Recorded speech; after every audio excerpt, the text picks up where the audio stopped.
Today's recipe ay gagawa tayo guys ng crab curry. Okay guys, so medyo kakaiba at first time nating mag-upload ng video nito, yung ating crab curry guys. So yung crab ay napakasarap in different style of cooking. So kahit na anong klase ng pagluluto ay masarap siya. And today let's try to make crab curry. So, Malaysian style guys yung gagawin natin. Dagdagan natin ng chili. So, medyo spicy siya guys. But not that much. To make it more appetizing and yummier. Okay, so please try this. And for sure, you will love this. So guys, it's time to level up your crabs. So please guys, sa mga hindi pa nakasubscribe, please pa-subscribe, pa-like, and pa-share. Paki-click the bell na rin guys to keep updated.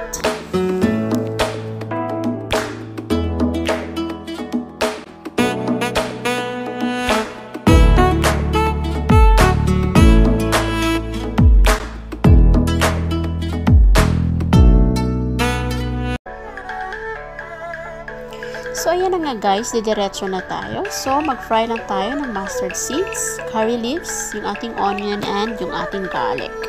So, ayan, nakikita nyo guys na hinahalo na natin yung ating spices.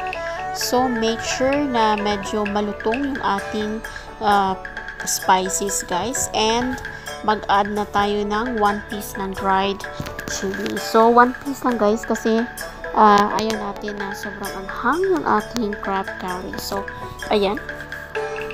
So, nagdagdag pa tayo guys ng mga 2 spoons or 2 tablespoons ng ground ginger. So, ayan yung mga spices na una nating igigisa guys. So, ayan, gisahin lang natin ng maigi. Continue lang guys yung pag-stir natin ng ating mga spices. And then, in just a while guys, saka natin i-add yung ating susunod na mga ingredients or yung ating mga spices guys. So ayan na nga guys yung ating spices. So alam niyo naman guys, and sa mga nakakapanood ng aking mga videos kung paano ko i-mix sa isang bowl yung aking mga powder ingredients, and then ihahaluan ko lang ng tubig guys hanggang magiging paste siya. So, ayan yung ating mga ingredients.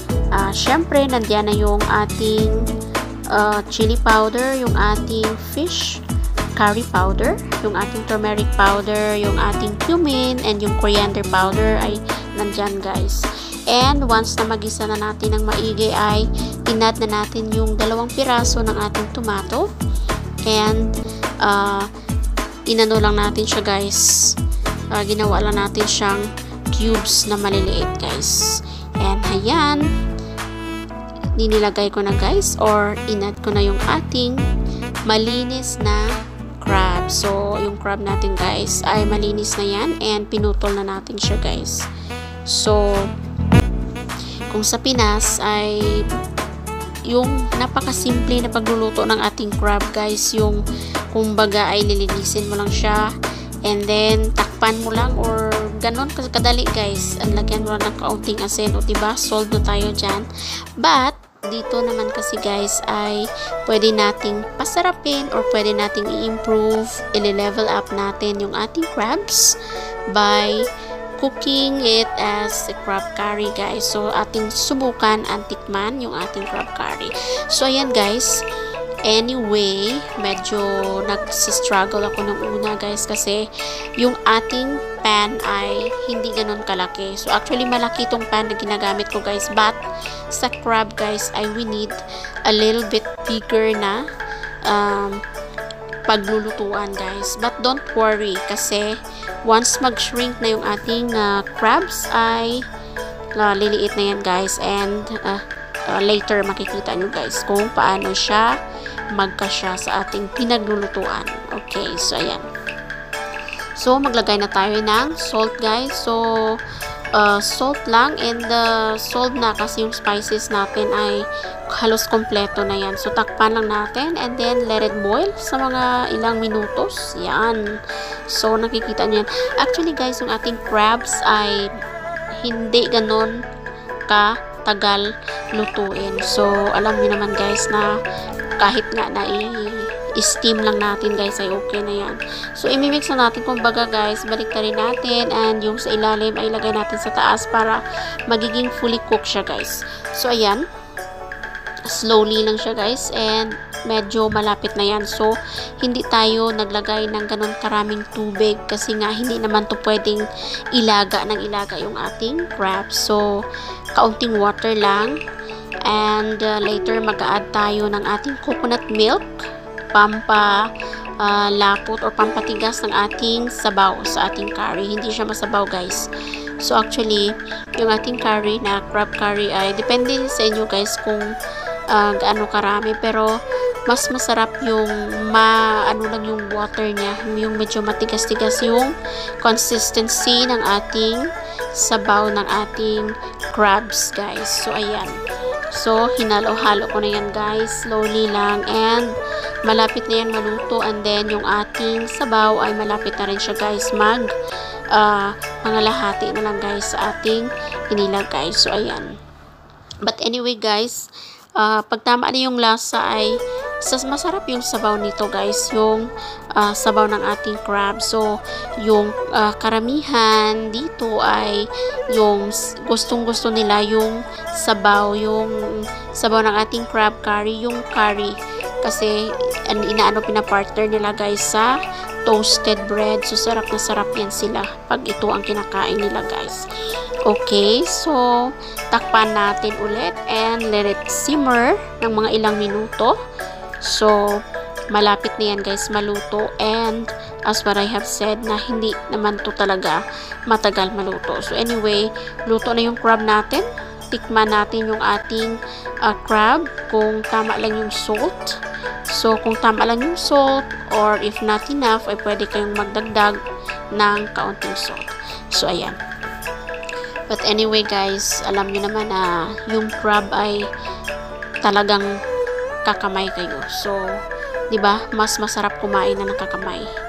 And you know, na medyo matagal ka makatapos dito guys kasi alam mo naman guys, sisiksikin mo pa yan guys. Ewan kung depende sa inyo guys kung kayo ng pagkukutsara dyan.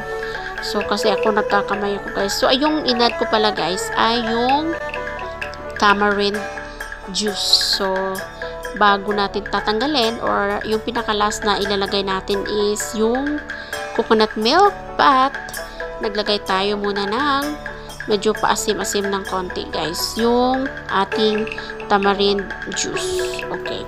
So, tama na yung lasa niyan guys. Ang luto na rin yung ating crab. So, in just a little while ay mag-add na tayo ng ating coconut milk. So, yung may mga ready-made tayo or mga ready-to-use na mga packets ng coconut milk, o pwede rin kung mayroon kayo dyan fresh and dry guys na may mga oras pa kayong magkudkod ng mga coconut nyo dyan. So, pwede yan at masarap yan guys kasi nga fresh. But, dito ay umaasa na tayo guys sa instant. So, ayan. So, gumamit tayo ng mga 2 to 3 tablespoons ng coconut milk. So, yung pinakalas natin na inilagay dito is yung ating coconut milk. And, after that guys, ay ihalo lang natin ng maigi yung ating coconut milk. And, huwag talagang after ng paghalo natin, first boil nyan guys, ay i-off na natin yung ating apoy or tatanggalin na natin. Huwag nating hayaan na kumulo ng kumulo yung ating niluluto, lalo na pagka nailagay na natin yung ating coconut milk kasi mag-ano siya guys, mamuubuo yung yung coconut natin. So ayan, so after nyan guys, na maihalo na natin ng maigi, ay pwede na nating tanggalin dyan guys and pwede na nating i-serve while it's still hot guys. So ayan, so inihalo ko lang siya ng maigi guys and ready to serve na in just few minutes. Pwede na natin siyang tatanggalin. So, ayan, it's done. And this is the moment, guys, ng pag-transfer natin sa ating mga serving bowls, and pwede na tayong kumain ng ating crab curry, guys. So, yung crab curry natin, maano siya, guys. Masarap siya sa white rice, and nakakagana siyang kainin, guys, kasi nga mayroon siyang anghang na kakaunti. So, yung sabaw pa lang, guys, is masarap na. O, diba? So, ayan, ano lang natin yung ating crabs, guys, kasi medyo malaki-laki, guys. Actually, yung ginamit kong crabs is 6 pieces. So, yung 6 pieces na to, guys, ay malalaki. So, yung bigat niya is mga more than 2 kilos, guys. So, malaman kasi yung ating crabs. So, kaya, ano siya, malaki siya and malaman. So, kaya yung bigat niya is sobrang bigat, mga more than 2 kilos siya, guys. So, 6 pieces lang siya, pero ganun yung kilos niya. So, ayan, guys. And, lagyan natin ng kaunting sabaw yung ating crabs. So, actually, guys, pag mag-serve ako ng crabs curry, guys, is siniseparate ko, or I used to separate the crab, and inihiwalay ko rin yung sabaw niya, guys.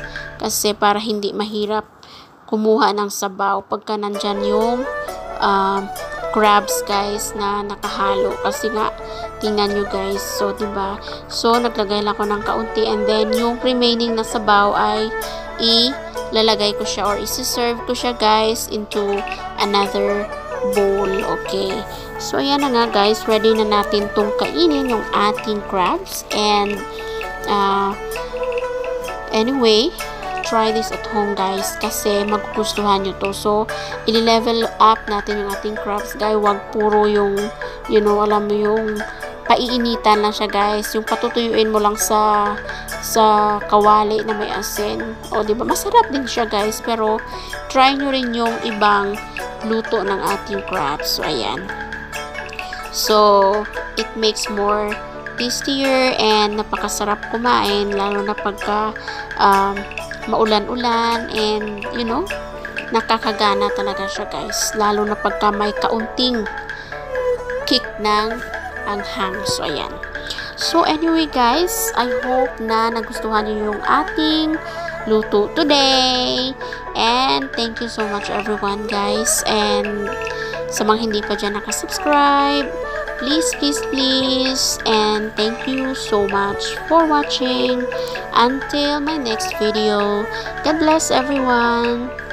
Bye.